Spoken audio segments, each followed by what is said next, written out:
Well, hello there, and welcome to another installment of Chuck's Captivating Chat. And for this week, I am actually live in person here in the flesh. The last few weeks, I've been doing some things with my dear friend Anastasia Pavlov. We pre recorded a couple of pieces, and then we actually dared to go live. And it's always fun to work with her, but I realize I do need to get back to the basics of Chuck's Captivating Chat and just be here to talk about life, talk about industry news here in Los Angeles in the show business world, my passion of old Hollywood. I love Lucy. I just get marvelous comments from everyone, and I'm just so grateful to all of you. I'm just checking to see if any comments here, see if anybody comes through.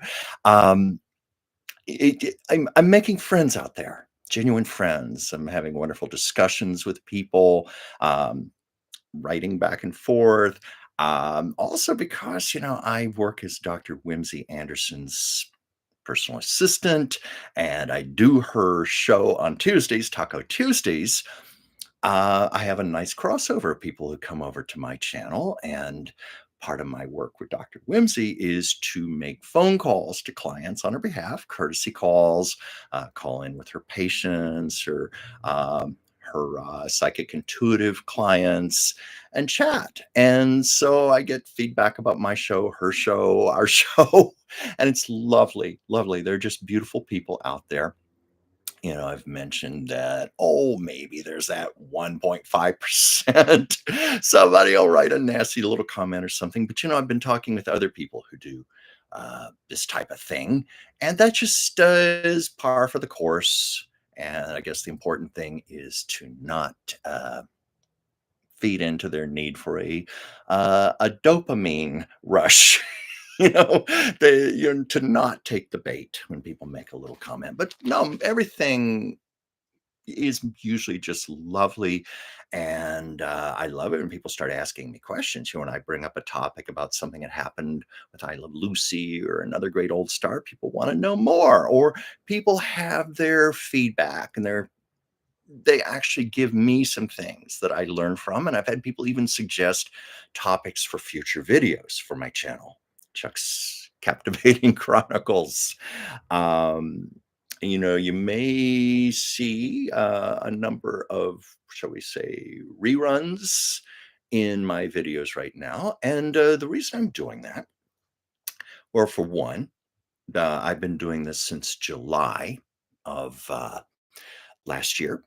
And I originally started doing this to cover the strike for SAG-AFTRA and the WGA, and I managed to work in some stories of old Hollywood, how the past just repeats itself. So I had some great pieces on like Walt Disney and the 1941 animators strike, which had huge parallels to what was going on with the SAG-AFTRA and the WGA strike in the way studio heads, out of, say, greed, were denying just proper wages and treatment to their talent, the very lifeblood of their studios. And that was certainly true with the animator strike. And they got fed up, and there was a major strike for about 5 weeks that a lot of people are not aware of, or it's been forgotten about. So I covered that.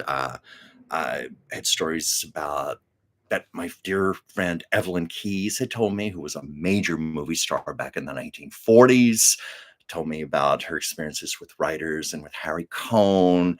I had a great story that Lois Nettleton, the wonderful late actress, had told me about her appearance on The Twilight Zone with the Midnight Stun, that famous episode. And so anyway, I had all these great pieces that back in the days, like back in July of last year, I had maybe 30, 40 subscribers. Now I have well over 1,500. So many of these may never have been seen. And I was thinking, because these do have to do with the strike, they basically, their shelf life is already up, or it's very close to being up. And I thought, well, if I'm going to rerun these, I better do them now So it's been that's one of the main reasons I've been doing a lot of putting up a lot of older pieces again to give people a chance to see them. But also, it's been good for me. Um, I've been working very hard on this channel for the last few months. Anybody who's ever done a YouTube channel will probably vouch for me that it is sometimes hours a day. It's tremendous work. And I just needed some time to get back to some basics, some Chuck basics, a couple of classes that I've been taking. I do freelance artwork, or there's some commissions that I have been owing people that I needed to get done, some personal writing projects. And also, I am a licensed naturopathic doctor's assistant. And I haven't really done much with that in the 4 years since the pandemic. That used to be part of my career, my other life, and I began getting back into that a little. And that I have a friend who has a tendency toward kidney stones. It runs in his family. He's very concerned about it. And I said, let me research this for you. Let me put the variables together.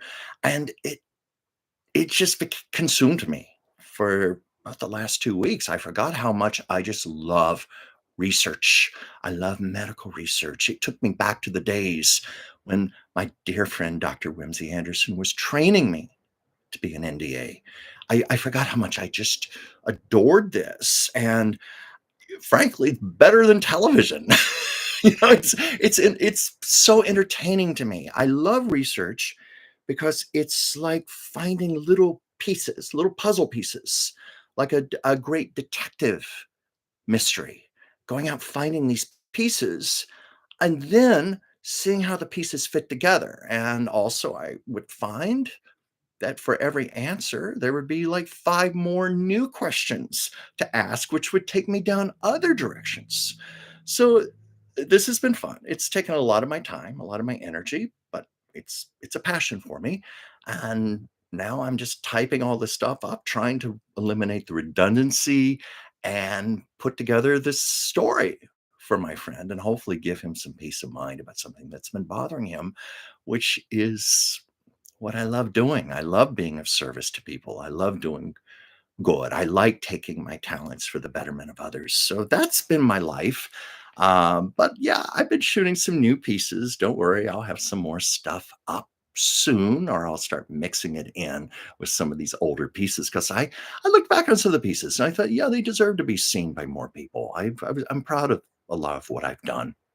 In fact, I'm proud of most everything I've done. Actually, I've worked hard for this. Let's see. I hope you're having a good Memorial Day right now. I haven't really done anything other than just work. That's one of the problems when one works from home. Uh, I need to get better at setting boundaries for myself, like maybe like a strict 9 to 5 work schedule. I tend to just let it bleed over well into my evening, and usually I'm like 7 days a week working on things. And one day I'll get better at it, but I'm still learning. But I find sometimes working from home can actually be more intense than the days when I used to have an actual business place to go to. Um, Speaking of my friend Anastasia Pavlov, yesterday we did something out of the ordinary. Um, we went to downtown LA. And where I live in the Los Feliz area. And if traffic cooperates, that's a big F. If traffic cooperates, I can actually be in downtown LA in roughly 15 minutes. If traffic is not cooperating well, then that's a whole other epic story there. But anyway, Sundays are usually a good day to go downtown. And we both thought, well, why not? Why not? There's a friend of mine in London who had an art exhibit at a gallery near Spring Street, near 4th Street in LA. And we get there, and the gallery was closed for the day. I had been given the wrong hours. So, well, that didn't happen. But we didn't let the day go to waste. We went to what is called literally the name of it, the Last Bookstore. And it is considered in many ways the last independent bookstore in downtown Los Angeles. It is fabulous. It's iconic. It's been used in movies and television shows for locations. There's beautiful old architecture in downtown Los Angeles, and they've done wonderful renovations. A lot of those buildings have been turned into new things like luxury condos, lofts. It's actually very chic and expensive to live down there now. Johnny Depp used to live there. I don't know if he still does, but a number of movie stars have lofts in that area. So we were down there and we went to the last bookstore. And she had been there many times. I had never been. It's of course, an independent bookstore, mostly older books, used books, but fabulous things, hard to find things, art books. I mean, some of the most incredible art books and books on philosophy, great old literature books. Any topic you would want. I could easily go in there and just camp out for days at a time. And they also have little rooms with artwork on display from people. And particularly love this one woman who designed her own tarot cards, and she had some of the original art up, and that fascinates me anyway. Oracle cards, tarot cards, intuitive readings, which is actually one of the other things I've been doing with my life. I've been doing some intuitive readings for people. A new sideline for me, something fellow psychics have been encouraging me to do for years. My dear friend, Dr. Whimsy Anderson, has mentored me quite a bit, and she has been ever so gently nudging me to go in this direction. So I have been. So that's one of the other things I'm doing right now. And I was thinking, well, this is the first live stream of this nature I've done in well over a month. And I thought, what am I going to talk about today? Generally, I like to keep things free form. It was my friend, the late Shakti Gawain, who was the author of Creative Visualization, the big bestseller a number of years ago. She told me, because she lectured all over the world, she said, Chuck, I never prepare. I just go up to the podium and I just start talking and I start channeling what I need. And that's been more or less my rule of thumb when I've been doing these shows. And so I thought I'd talk about that. And let's see here. I mentioned I've been answering messages to people, and one of the things I've been doing on my channel, I have been posting a lot more of my artwork. See, someone's asking me, did you ever go to the library of the Philosophical Research Society? No, I haven't, Kate. Please let me know more about that, or I'll look it up online myself because I would be very interested. Thank you for bringing that to my attention. Let's see here. So I've been putting up more of my artwork because my other thing is I'm a freelance illustrator, portrait artist. Um, One of the gifts of the pandemic was I finally got back into my art again, and I've been doing it professionally. Sometimes I even combine my intuitive abilities with my art because when I do a portrait for someone, I usually work from a photograph. That's my preferred method. And I usually spend several hours on that portrait. And when I'm doing that, I am connecting with the eyes of the person and the subject. I'm tapping into their energy. I don't know how to work any other way. That's just how I work. I like to capture that energy in the artwork. But invariably, I hear things. I hear messages. Usually something comes through. This person wants to say something. And I'm of course referring to people who have passed on, though sometimes it's also living people. I pick up on things they want to say, but I have done that for people where I've called them soul portraits, for want of a better name, where I will give you a little message if I hear it, and also give you a portrait. But anyway, look for my artwork on my channel. I try to put something up every day. Let me see here. Oh yes, right in Las Feliz, Kate. Yes, I do know of that. I come to think of it, I have walked past there. I've just never gone in. Thank you for reminding me. That's got to be something I'm going to do in the near future. Yeah, I'm trying to diversify my life. I've lived in Los Angeles. This Labor Day weekend coming up is going to make 39 years for me, and I'm still discovering things. Little treasures here and there, things that I have not gone to, or things that I haven't gone to in a very, very long time. So, yeah, I love those suggestions. And I've also got some friends who feel the same way and are joining me, such as Anastasia, and what we did yesterday, which was out of the ordinary. It's good to shake up life. So, I was mentioning my older videos I've been putting up, and there have been a few that, yeah, I might even do remakes of them, or maybe add more to them, since they do pertain to the strike. I've put a little comment in the notes. Please know this is a video from last year, in case people go, Chuck, the strike is over. Yes, I am aware of that. But I had one. My friend Evelyn Keyes told me about. Oh, she was a trip. She was a trip. She was a star primarily in the 1940s at Columbia Studios. She has the distinction of having played Scarlett O'Hara's younger sister, Sue Ellen. And that was even the title of her autobiography, Scarlett O'Hara's younger sister.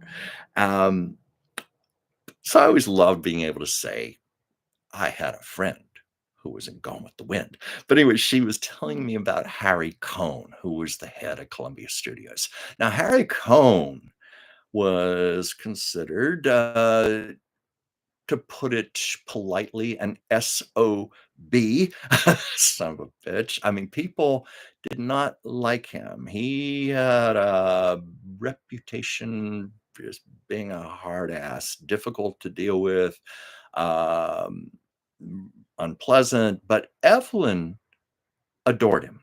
And I was just thinking there was a joke. It was got off track here. I wanted to tell this. This was in the late 50s. I think he died in 1958. And there was an enormous funeral procession of all these cars and all these limos. And there was a huge attendance for the funeral. And Red Skelton was there with some other actor. I forget who it was, but the person said to Red Skelton, wow, look at all this attendance for Harry Cohn's funeral. And Red said, well, see what happens. You give the public what they want. That's where that apparently came from. But Evelyn, well, first of all, she bristled when I mentioned that joke. And she said, yes, I've heard that joke. She was very fond of him. So she was not fond of that joke. And apparently, Harry was in love with her and he proposed marriage and she turned him down.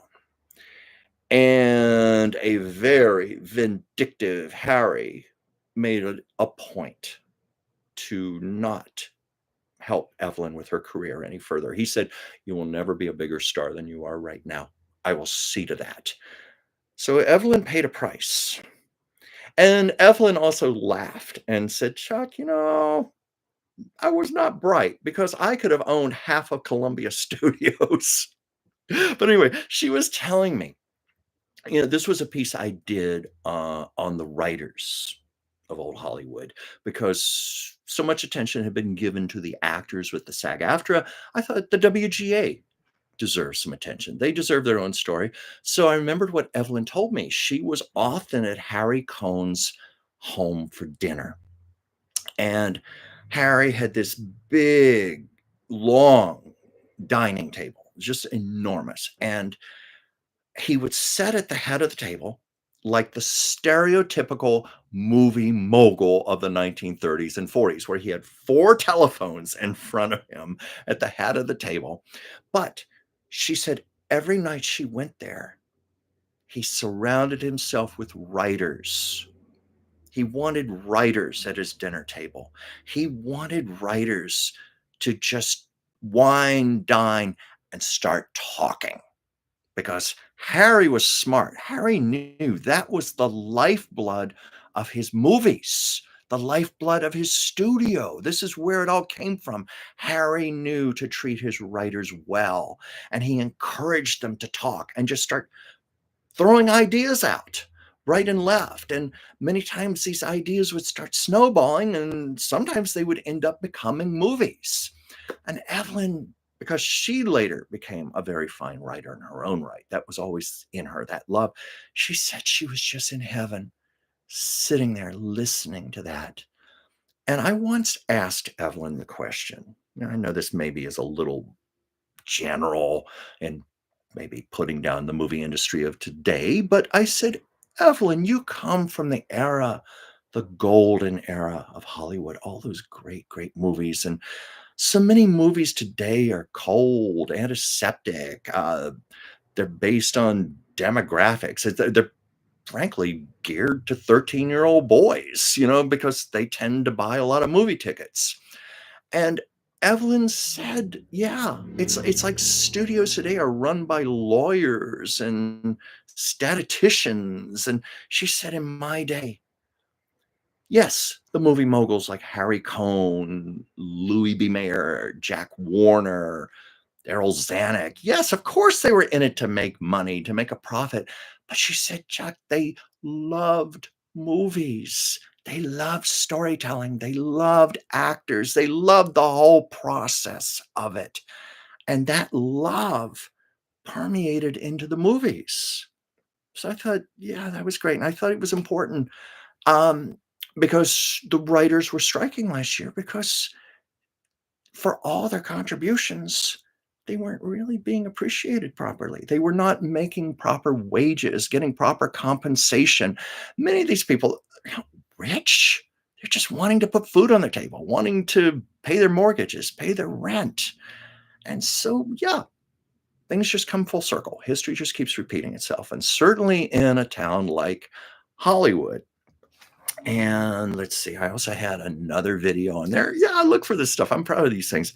I always work in a Lucille Ball story on my show. I always promise that. And so, in a little way, this is that. But it's a video I did on Romaine Street in Hollywood. I believe it's the 6600 block of Romaine Street in Hollywood. The General Service Studios is still there, where I Love Lucy was filmed the first two seasons. And my dear friend, the late Bart Andrews, who wrote the I Love Lucy book, drove me by there one day and said, Hey, Chuck, you want to see where the studio audience entrance used to be? And he pulled up to it, and you could actually see the crack outlines where they had sealed it up with concrete, the old entrance where the studio audience went in, because when Lucy and Desi rented that soundstage, this was a new thing. This had never, ever been done before. We know that about the 3-camera process and having bleachers with a studio audience on a regular soundstage. Never done before. So they had to invent it as they went along. It was almost like Mickey and Judy putting on a show in the barn, so to speak. I mean, I've told this story before where Lucy and Vivian and others were actually with brooms sweeping the stage and scrubbing out the toilets and the bathrooms themselves and getting it all ready. I mean, it's just incredible how much they put in themselves to get that show going. But anyway, the studio audience entrance is there. So I, once in a while, go down there to make a video about Lucille Ball and I Love Lucy and Desi, and I'll stand in front of that spot where you can see the crack outline. And I was just telling the story because I felt it tied in beautifully with the strike about how Lucy and Desi always treated their staff, their writers, their crew, their designers, their camera people, electricians. They treated everybody like an extended family. They made certain everybody made decent, fair wages. They worked proper hours. They had benefits. Lucy and Desi were very mindful that these were people who had families to support, and they cared deeply. They came from humble beginnings. They never lost that. And I always thought that was one of the successes of I Love Lucy because they brought those values to the characters of Lucy and Ricky. They're just things that are unspoken but are present. And people feel that. They feel it on a subconscious level, and I think that, shall we say, every man, every woman quality, they projected that. But anyway, they were very, very good to their people. I mean, Lucy even had annual picnics, Desi Lou picnics, where she personally put together the menus and planned the games and everything. She took great delight in that. It was love. Lucy was the type of person There was one story. She had been working late, because she was also later after she divorced Desi. She was the president of Desilu, in addition to starring in her smash hit television show. This at this point was the Lucy Show, which was actually, even though it was I Love Lucy had been number one. The Lucy Show reached number two in the ratings, but it actually drew higher numbers than I Love Lucy because many millions more people had television sets in the 60s than they had in the 50s. But anyway, Lucy was driving out of the studio like 11:30 at night or something, and she saw the security guard in the booth, and she always knew people by their first names. And she called out to, I don't remember what his name was, Harry or whatever, and she saw him shivering. She said, "Don't you have a jacket?" Lucy turned her car around, and because she knew where everything was on the soundstage, the warehouses and stuff, she came back a few minutes later with a blanket for him to put around him. That's who Lucy was. She and Desi was like that too. Really decent people. So watch for that video. It's on there. I posted it just a few days ago, and I have a great video about Lois Nettleton and the making of the Twilight Zone because I wanted to do a video about the importance of actors. Actors are great storytellers. Actors make us feel. Actors give us vicarious experiences and show us the world through their eyes so it can be through us as well. And Evelyn did that famous Twilight Zone, the Midnight Sun, where the sun was moving closer and closer to the earth. And oh my God, we have the worst heat waves here in Los Angeles in the summer. And sometimes, if my air conditioning is not quite working or something, and that episode comes on, I just marvel at how accurate it is. Well, I mean, you see those Lois and that other actress, like, sweat rolling down, and they're hot and they're miserable. It's so believable. And I knew that. I knew Lois Nettleton. I hope I didn't say Evelyn. Lois. Forgive me if I had a slip there. But anyway, Lois used to be my neighbor in West Hollywood. And I had to ask her about it. And I said, Evelyn, Lois, not Evelyn. Duh. I said, Lois, did what did you do to film that episode? I mean, were there special effects of any kind? Did you have to have heaters on the set? What did you do? And Lois said, "No, we didn't do any of that stuff."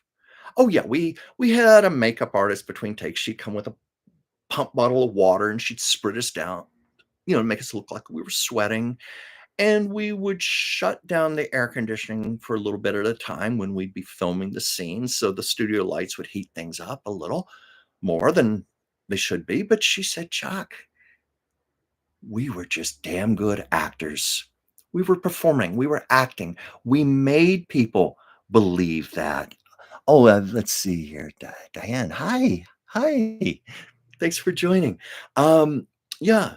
And I thought, well, yes, that perfectly illustrates the power of what a great actor can do. And that's something that enriches all of our lives. It's beautiful. And also, a little more about Lucy and Desi before I go.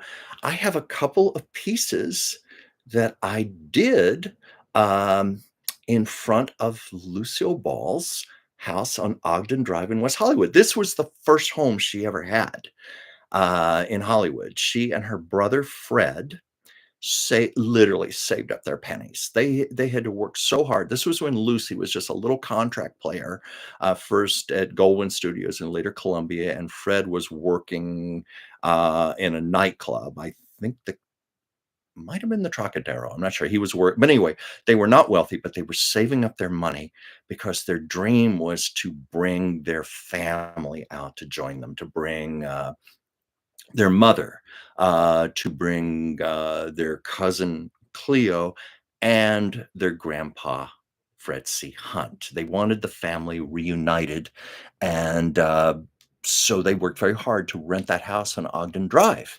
And the house looks mostly like it looked almost 90 years ago. It's really amazing. And I once got to go inside that house. I once was acquainted with the person at the time who owned it, and she was so gracious to let me come over, and she pointed out things in the house that had, of course, long since been renovated and remodeled, but there were things here and there that were still intact. Like, she showed me the closets in the bedrooms with this 1930s floral, wallpaper, and I knew that Lucy had done that. The reason I knew was because Lucy loved doing wallpapering. She even wrote about that in her autobiography. So it would have had to have been Lucy who did that inside the closets, and it's still there. Now, I don't know. This was a decade ago. The new owners might have taken it out, but it was there. But anyway, I did a couple of videos there. I've done several there, but I reposted a couple that I had done last summer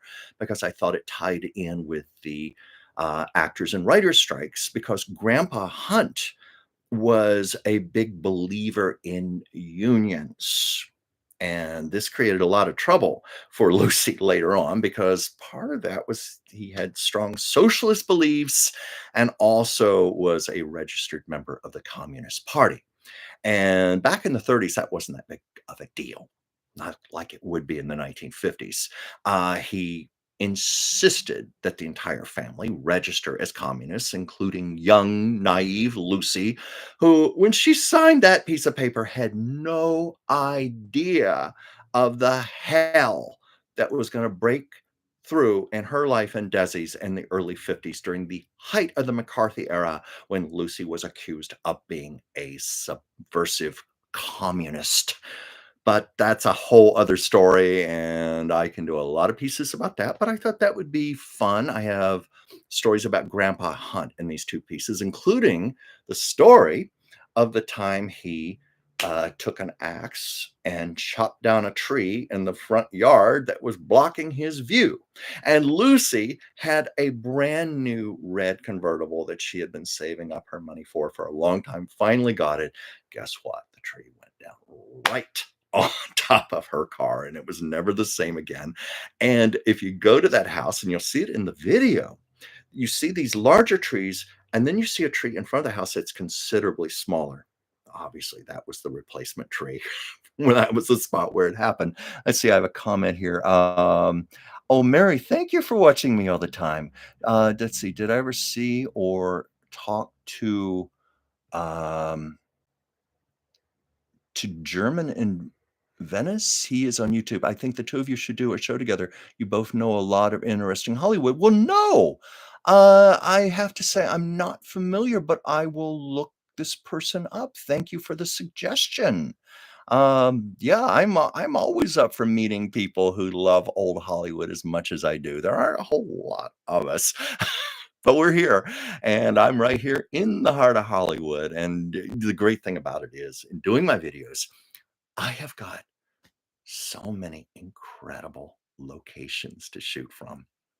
And it's just infinite, the possibilities. And I promise you, in due time, I will make these videos and keep putting them up. And I just want to thank you all so much for all of your beautiful support. It really does mean the world to me, and I'm heartfelt grateful as this channel is growing. Last I looked, I was up to 1,554 subscribers, and that's something I don't take for granted. I appreciate every one of you.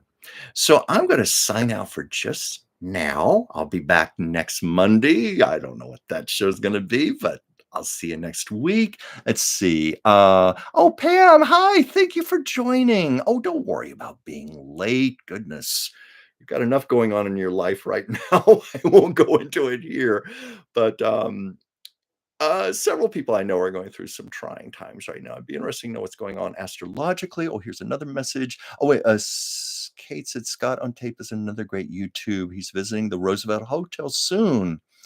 Yes, in fact, I did three videos from the lobby of the Roosevelt Hotel last November, and one of those I reposted a few weeks ago.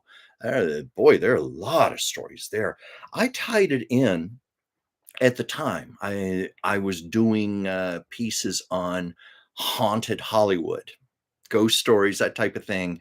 And there are all these stories about the Roosevelt, a lot of legends and stories of gangsters and movie stars and debauchery and ghost sightings, not to impugn an amazing hotel. It's just fascinating. And I've got to get back there and do some more pieces.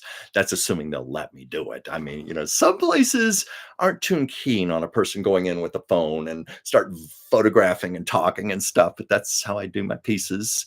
And so anyway, uh, I'm going to sign out for right now. I just want to again thank you, and please like and subscribe my channel, Chuck's Captivating Chronicles, and come here for Chuck's Captivating Chats every Monday, 5 p.m. Pacific, 8 p.m. Eastern, and I'll see you then. Okay, goodbye.